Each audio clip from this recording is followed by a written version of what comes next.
Hi everyone, my name is Sarah Beth, and I just finished reading Dr. Zhivago by Boris Pasternak. This book was published in 1957 and is about 525 pages long. It was translated from Russian into English by, give me one second, Max Hayward and Manya Harari. Probably butchering those names as well. It's also not on the cover, which should probably put the translators on the cover. I find it funny that the book does say one of the greatest love stories of our time.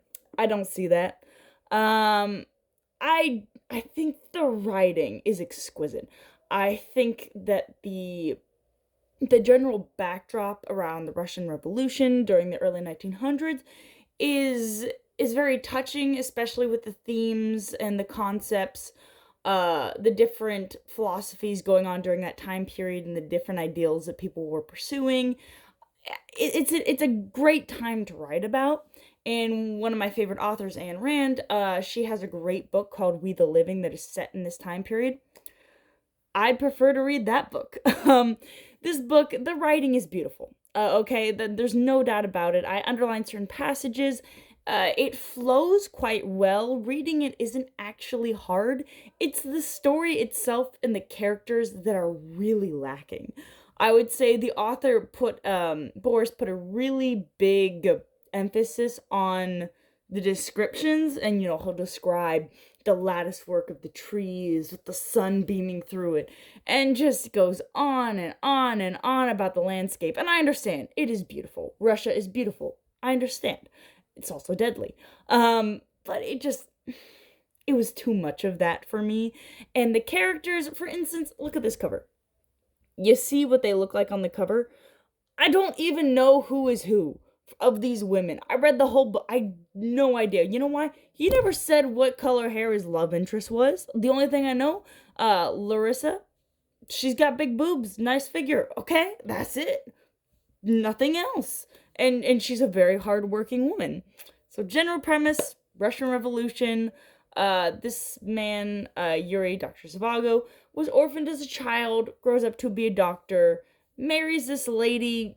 He says he loves her, but it seems like it's of duty, and then he really falls in love for this other woman who was ruined as a child. There's not a really big emphasis on who the protagonist is. You just kind of assume it's Dr. Zhivago because it does follow him for quite a ways.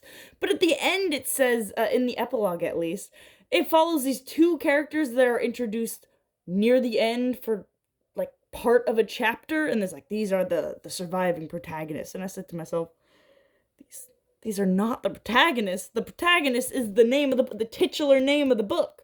That character, that is the protagonist. Um, the story just, I didn't ever want to read it. It put me into a reading slump. I hate to say it.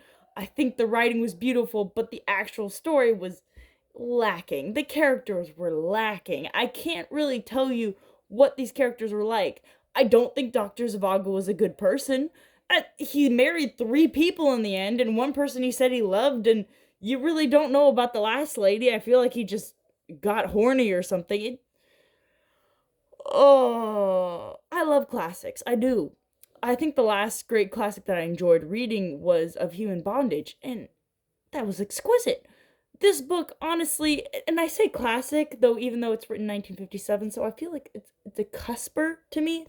I'd honestly rather read, I think I personally enjoy We the Living. I think it really told this tale better. And I think part of the fact is, Ayn Rand also, she lived in Russia during this time period. She saw how this revolution affected people. She saw, because I think that the book really tries to show you the upper class moving into peasantry, but how nobody is really being helped during this time period. It's almost as everybody's kind of becoming the worst versions of themselves or just dying. I think that the peasants thought they were better off, but they were just dying off, and nobody was actually being uplifted by what was happening during this time period, even though it was said to be the actual working people's rebellion. And I think also this book, it had moments in which I really wish I knew more about this time period, and it just assumed that I knew all of these people, the Reds and the Whites and the Cossacks and the Bolsheviks. I was confused most of the time. The Partisans, it just seems like people are just taken away for different wars, but it's the same war, and I don't really know what's going on because nobody's explaining it to me. Is this just common knowledge in Russia? Maybe, but in the US, not common knowledge, so I don't really know. Once again, you don't have that problem in We the Living. Everything is stage by stage. And there's also in that book more talk about Lenin. This book mentions him once. One time. Pretty sure he was a bigger part of it than this book is leading on. All right. I think I have a copy of The Essential Works of Lenin. Haven't read it yet. Just interesting. But like I said, it didn't inform me. The story wasn't good.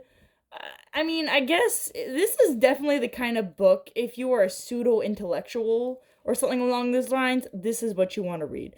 I highlighted a lot of sections once again just because there were these diamonds of like just humanity that was perfectly said, well put, understanding, and they were hidden in this book.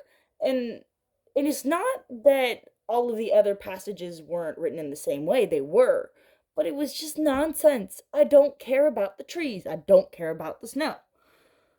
So, for me, I'm not gonna recommend read We the Living or read Atlas Shrugged. I love Atlas Shrugged. But yes, We the Living and Ran highly recommend over this book. Same time period, and it has main characters that you can actually follow. Anyway, I hope you enjoyed my book review and have a good one.